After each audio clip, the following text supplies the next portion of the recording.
What's going on, everybody, and welcome back to Laying the Points with Farley Bets. We are the Stone Cold Steve Austin, a sports betting podcast. We tell like it is, talk about things that others aren't willing to talk about, and that is very true of this episode of Laying the Points.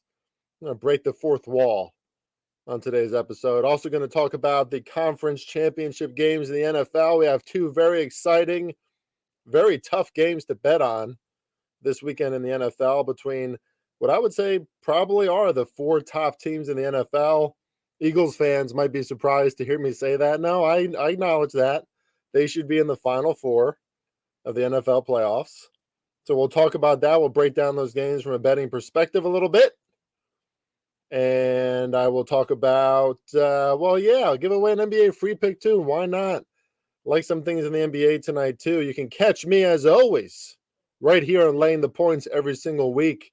All things sports betting, give away free picks, NBA and NFL mainly, but I like to talk about all things sports betting. We've been betting on the Australian Open and winning, college basketball and winning. We're up 6 units right now in college basketball. Going to handicap more of the UFC this year. I haven't done that just yet. Historically, we have, and we win in that as well. And then, come summertime, we might be talking about WNBA and Canadian football, because that's about all there is to handicap along with tennis. I'm not handicapping baseball much these days. No, thank you. Anyway, thank you all for joining me. As always, you can find me at the 33rd team as their head of betting on the BetUS NBA and NFL shows every single week. The BetUS NBA shows Monday through Wednesday, and I'm on the NFL show on Thursdays. And you can catch me with probably quite a few more affiliations down the road right here Laying the Points as well. And FarleyBets.com is coming within the next week. Promise. You'll see free picks up there on FarleyBets.com every single day. All right, first let's talk about what I said I was going to talk about earlier this week, and that is breaking the fourth wall of the sports betting industry, because it needs to be talked about a little more. Because what we're experiencing right now in the sports betting industry, especially if you're trying to become a professional handicapper, it's really, really tough. Why is it tough? One, it's really tough because it's an oversaturated industry already, right? Everybody's trying to break into the marketplace, have an impression, produce content, maybe sell picks, or maybe not even sell picks, just try to up their viewer counts and followers on social media as they give out picks, probably in looking for opportunities to get onto a show or get more gigs or build up their records and their standing in the sports betting world, right? And you got a lot of oversaturation, which just means that there's a lot of cheap content, a lot of folks out there who don't really know the proper standards and procedures and processes and angles and philosophies and ways to look at sports betting and teams and players on a regular basis, right? Not that it's a black and white field. It is absolutely not. It's still theory. It's still just probability, right? The probability isn't black and white. It's not definite. It's not objective. But there are tried and true ways that sports bettors have gone about their business for a long time. And doesn't mean that has to be the only way, but there's a lot of people in the content space who really don't know what they're talking about. And they're giving out picks and they're giving out information. And sometimes it's just explicitly false. And it's obvious that it's false and they don't care. Sometimes it's kind of false, right? Which is even worse, because it's like, okay, well, that part is true, but are you sure about that part? Like when we talk about things like betting percentages, right? Like no website, I don't care what Vegas Insider or Action Network shows you, no website or no company knows where all the bets are going in every game. They just don't. That's proprietary information. Like I wouldn't even look at that. Like when you're making a bet, don't look at betting percentages, because you're going to recognize every time that you think a betting percentage led you in a certain way and it won, and you're going to forget about every time betting percentages maybe led you the wrong way and you lost, right? But people shout out about, oh, look at the 90% betting percentages on this team. I'm going to just bet the other way, and then they win, and then they're like, see, told you. Well, yeah, that happens sometimes. Doesn't mean it always happens. And the probably the best thing you can do is listening to guys and girls who are in the sharp betting community who are speaking about or giving you signals about what they're betting, right? Because those are the folks that are going to move the betting line. Okay. But all that to say, that's not the fourth wall that I'm looking to break. We're breaking the fourth wall because we're going to talk about the fact that professional handicappers who are trying to go about things the right way are in a really tough spot because right now there is still across the industry this sort of hazing that goes on where it's really, really tough to get paid well in any way if you're selling picks. What do I mean by that? If you want to sell picks on an established website, they're probably going to take 70% or more from your premium picks that you would make. So in other words, you make $100 off of premium picks, they take $70, you take 30. And that happens on most well-known websites for a very long time until they think that you've earned enough cred to get paid more. Maybe some of the better sites, 50% or 40% is what they take. Doesn't seem that bad, right? But if you're a professional, if you're dedicating your life to this industry, are you fucking kidding me? 50%? 70%? Like, your website better be legit. Your website better actually bring eyes onto the content that I produce as a professional handicapper. Like, if you're someone who knows what you're doing, a real pro handicapper that's giving their life to the industry and to the sport of sports betting, and you're tirelessly handicapping every single day, and a year goes by, 2 years go by, and you're still getting 50%, that's what's happening right now in the sports betting industry. And things have to change, right? And here's the thing, things are going to change. Sports betting picks, like giving out picks and getting paid for it, I think we're looking at the final days of that. Like, that's not going to happen much more anymore. Why? Because you have so many free offerings from very legitimate sports betting websites, right? There's a lot of free content out there. And again, a lot of it isn't that good, but people are learning, right? The public is getting sharper. The content providers are getting sharper. They're learning what works and what doesn't. And because the marketplace is expanding at such a high rate, those websites that want to leverage taking 50 to 70% of your money to sell picks are going to be a thing of the past.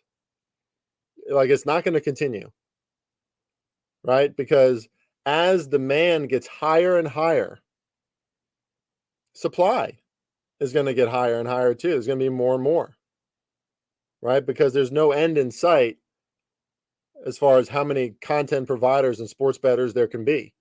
It's not like it's not like like a good, it's not like a standard product in that sense where maybe it runs out, right? Maybe the supply is low. No, there's not going to be any low supply of sports betting content. So these websites out there that are still trying to lure people in, right, and pay them diddly squat for what they do, for giving out great expert picks, for having winning records year after year, being consistent, winning people a ton of money. And they're only getting paid 50 to 70% of their premium picks, all the hard work they're doing because they're channeling it through your website. Like, that's a thing of the past. Even at face value, it's kind of bullshit, but it's just how the industry has always worked, right? It feels like a hazing, right? Okay, we'll put you through the gauntlet here for a few years, and then we'll see if you have any worth to you. And then maybe we'll pay maybe we'll pay a 60%, 60 out of 100. Like, what? I'm doing the work. And if my records are going up, like if I have a great record and great picks, I'm bringing more views to your website. Right? Like that's you have to pay that person more. And all I've heard since I've gone into this industry are, oh, well, this is standard. 50%. Actually, 50% is really good. This is standard. It's bullshit, is what it is. Because on the one hand, you have really cheap content that doesn't take a lot of work, isn't high quality. And some of these people are getting paid, right? They're getting paid as the part of the companies that they're with. So isn't that promoting that type of work? If we want to promote high quality, intensive handicappers, sports betting, like if we want that to be the model, you got to pay them. You got to pay them the right amount. And the reality is these websites, these companies of old, they don't have the money for that. They don't have the structure or the architecture for that. So if you're a pro handicapper, or if you're a handicapper trying to become pro and get in the industry and sell picks and get your name out there, you should know, one, the pick selling business is not going to be a thing soon. In my opinion, it is not. It's an old, overworked model. It really is. Because then, it also creates that tension, right? I'm paying for your picks. Your picks are losing. Refund me. Give me back money. And then it goes through the website. Then it goes to the handicapper.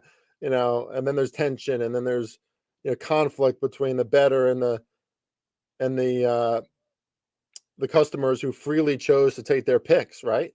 Doesn't make much sense.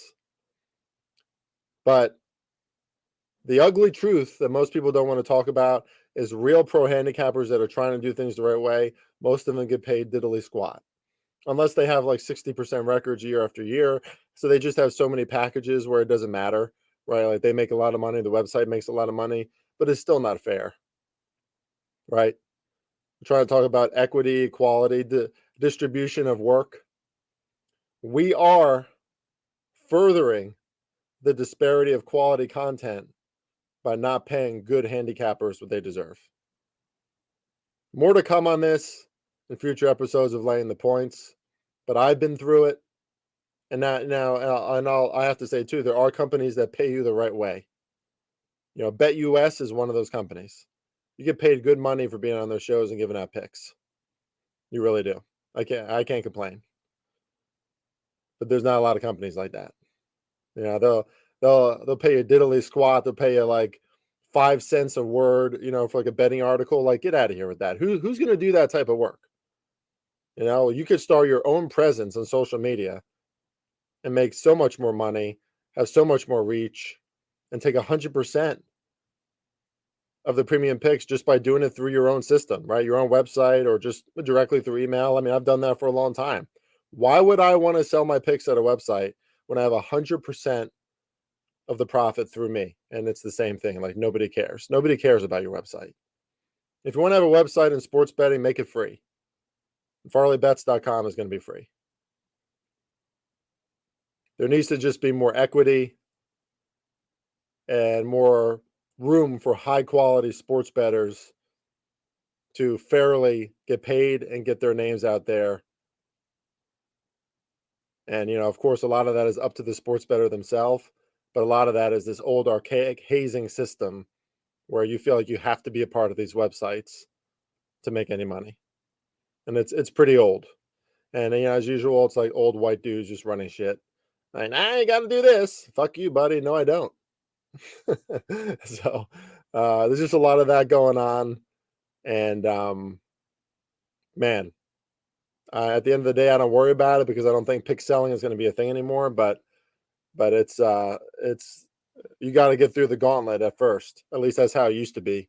Now, at least there's so much content that most of us can find our own lane, right?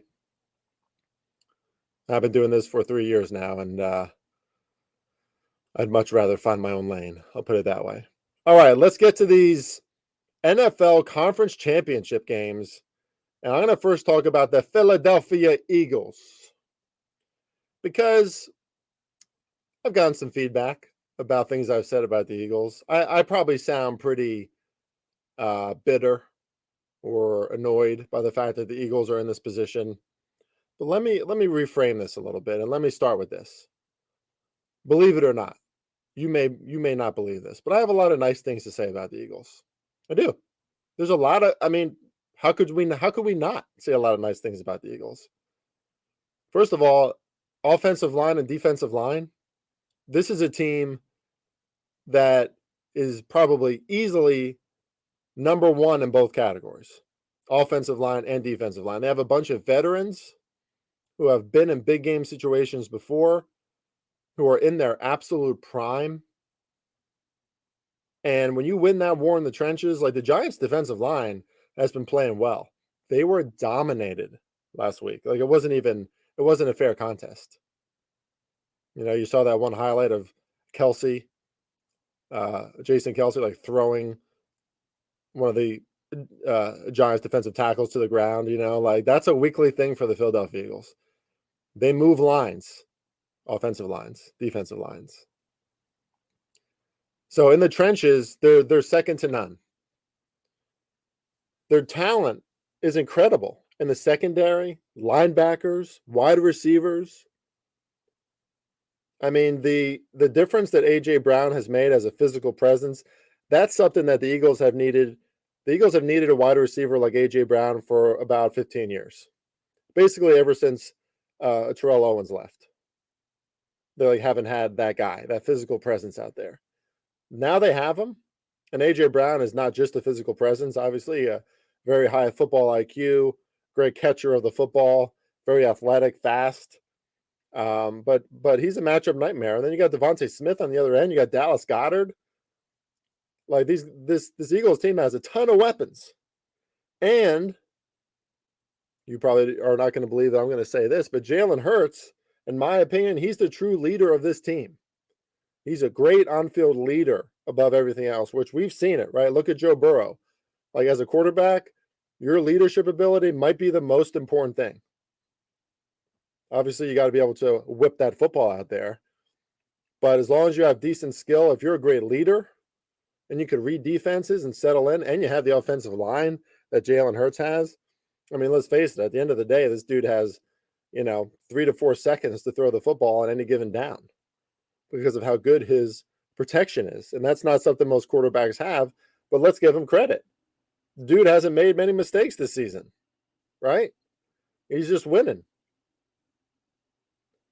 And, I mean, they have an unbelievable record of performance at home. And this week they are at home against the 49ers. But here's my issue with celebrating the Eagles too early. Okay? Because let's be honest about where this Eagles team has been this year and where they've been as a whole. First of all, playoff experience, big game experience, they don't really have any.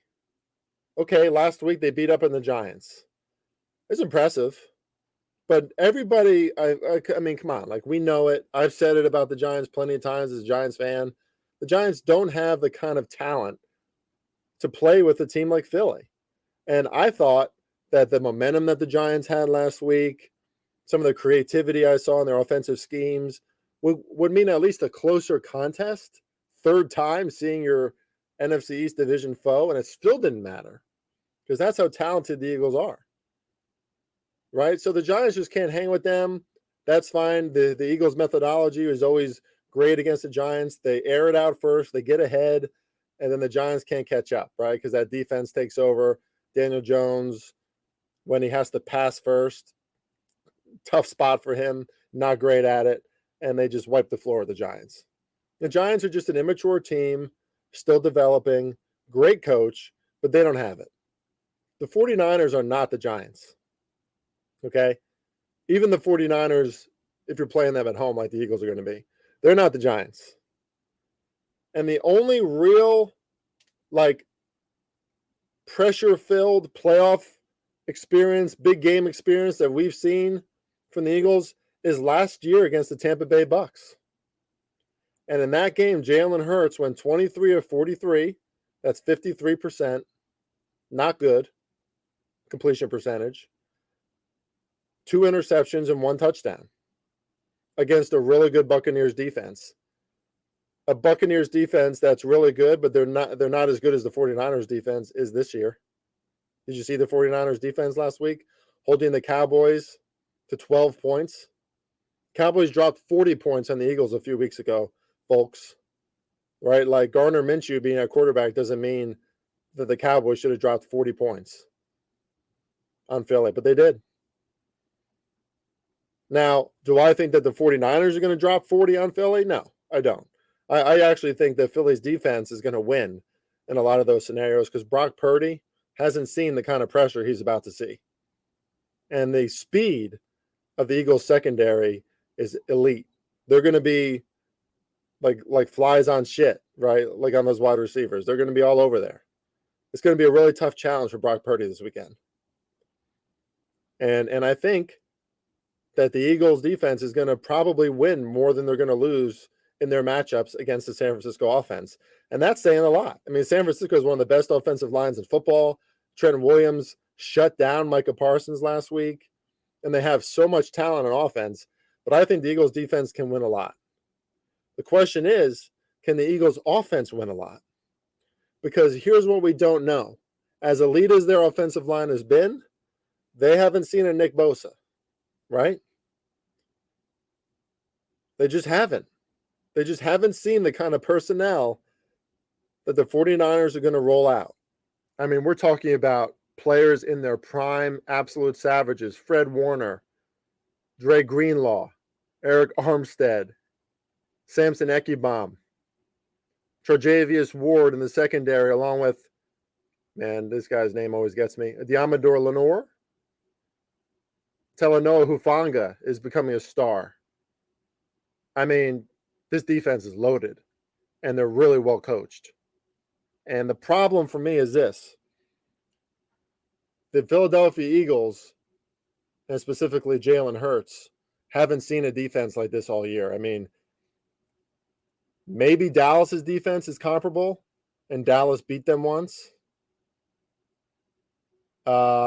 Maybe the Saints defense at the end of the year is comparable. They were playing well, and they beat the Eagles straight up, only limited them to 10 points. Now, I know it was the end of the year. Minshew was a quarterback, but that was after a loss against Dallas back at home.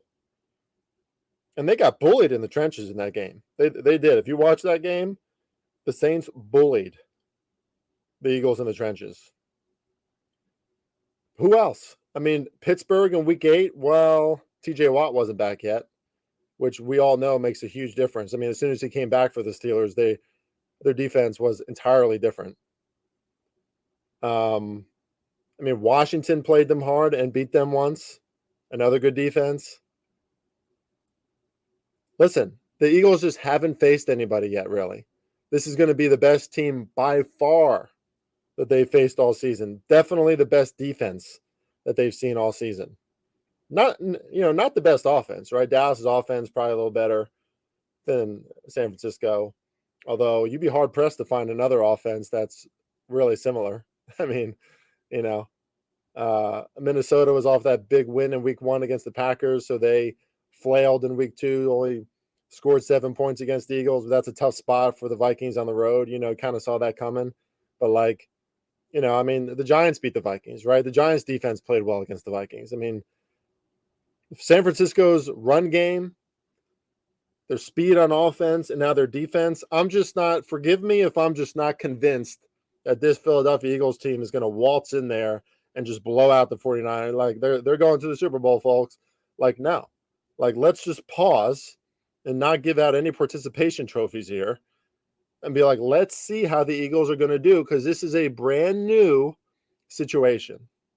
And by the way, one of their biggest liabilities, in my opinion, is Nick Sirianni. This dude, after their game against the Giants, who you should beat up on, was like clapping back at a reporter and then went on to say that Jalen Hurts is like the Michael Jordan of our football team, which you could tell, like, as he was saying it, he was like trying to stop himself, and he just couldn't stop himself because that dude has impulse control issues. Sorry, but he does. And you don't want that as a head coach, but that's what I mean. Jalen Hurts is the leader of this team, not Nick Sirianni. But Nick Sirianni, in high-pressure situations, we've seen it last year. We've seen it a little bit before, like this year. Man, we might see it again in this playoff game. He ain't that great. He ain't that great at handling pressure. He kind of flips out, right? Like, very emotional dude.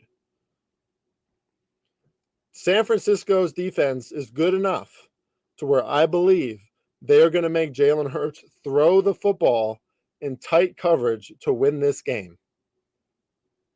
We have not seen Jalen Hurts have to do that at all this season, basically. He's had time. He's been comfortable.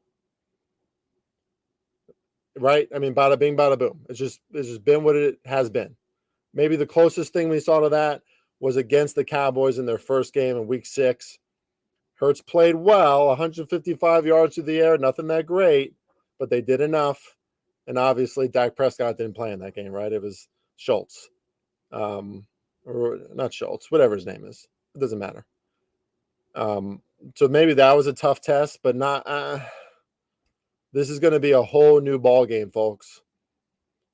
And my money right now, especially as an underdog, would be on San Francisco. Now, I don't have any thoughts on the total. I think the total could go either way. I would lean under for now.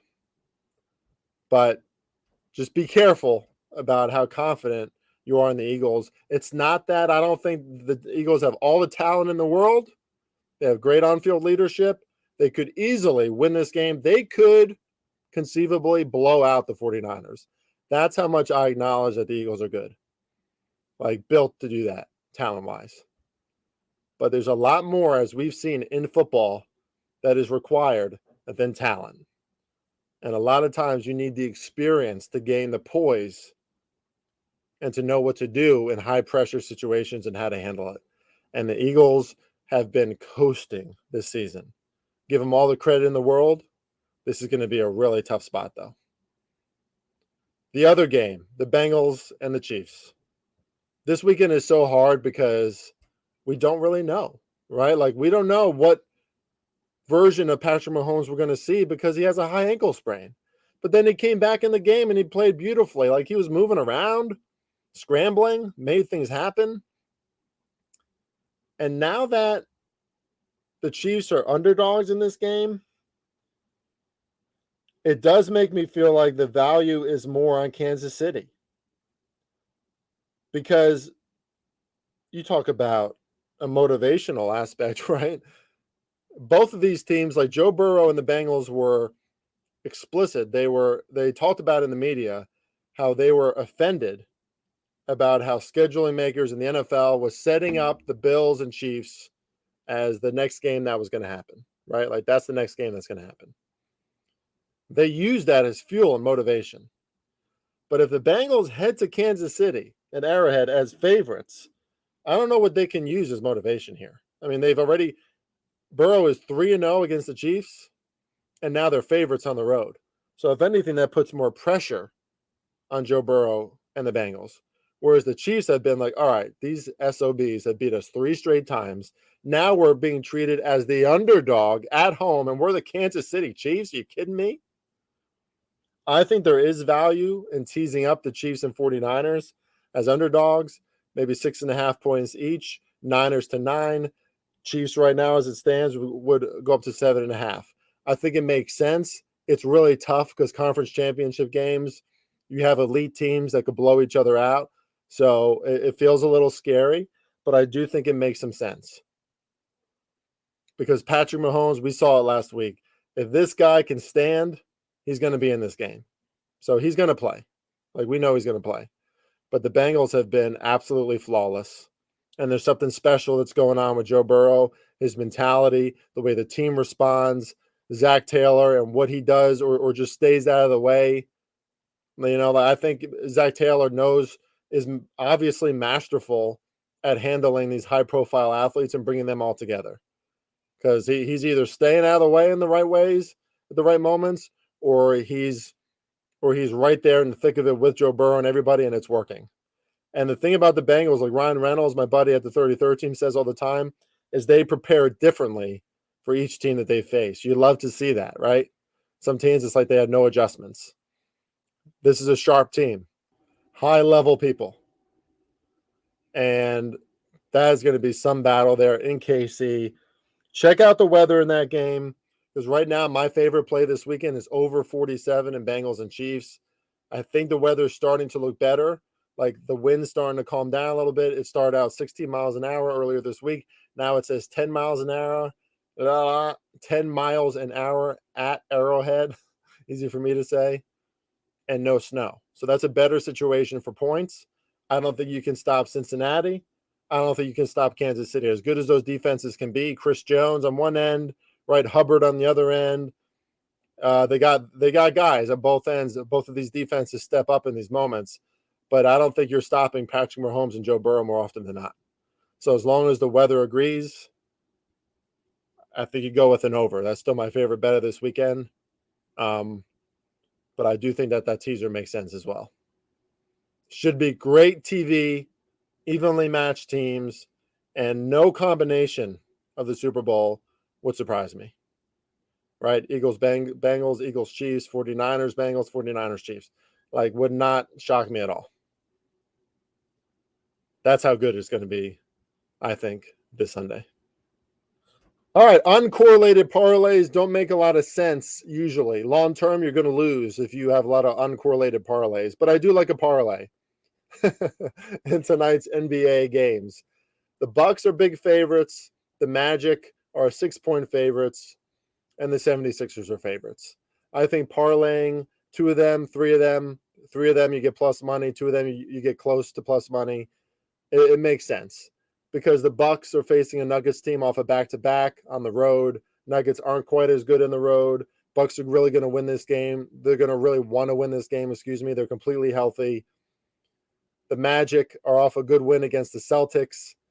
They have an extra day's rest. The Pacers just got a good win against the Bulls, but that was more about the Bulls being tired last night. Now the Pacers are going to be tired today at home last night. Now they're on the road at Orlando. That's a very quick turnaround for the Pacers. I think the Magic cover that line. So I like the Magic -6, and you can just take that, a -110. But I like them as a parlay leg money line with the Bucks or the 76ers, where the 76ers have been playing some excellent basketball lately. Very, very good on defense. I think that's going to be a battle. I like the under in that game too, under 225.5 or 226. But money line parlaying two or three of those teams together or taking their sides makes sense to me.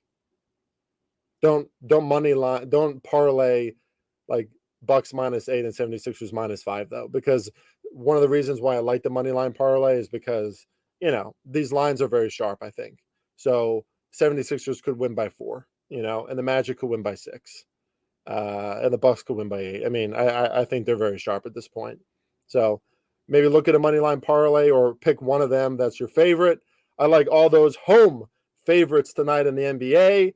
Look forward to more analysis from me about the conference championship games of the 33rd team. I'm going to release an article soon, as well as my best bets. Catch me on the BetUS TV shows, NBA and NFL. As always, thank you, everybody, for listening to Laying the Points. It's always fun to create some controversy and talk about things, tackle things once that glass breaks. Hopefully Eagles fans feel a little better about my stance at this point. If you don't, too bad. You guys got to prove it first, man. You just got to prove it first. By the way, 3 coaches who have been in the Super Bowl are going to be in these conference championship games. Sirianni is the only one who hasn't, right? So, we got to get there first, okay? That's my only point. Let's pay real high-quality handicappers what they deserve. The saturated marketplace that is sports betting is only going to get more saturated. So maybe these websites can start doing things the right way. Probably doesn't matter in the long run. Betting picks are going to be free anyway. Thank you all. Love you so much. Laying the points and Farley bets. Let's win some damn money. We out of here.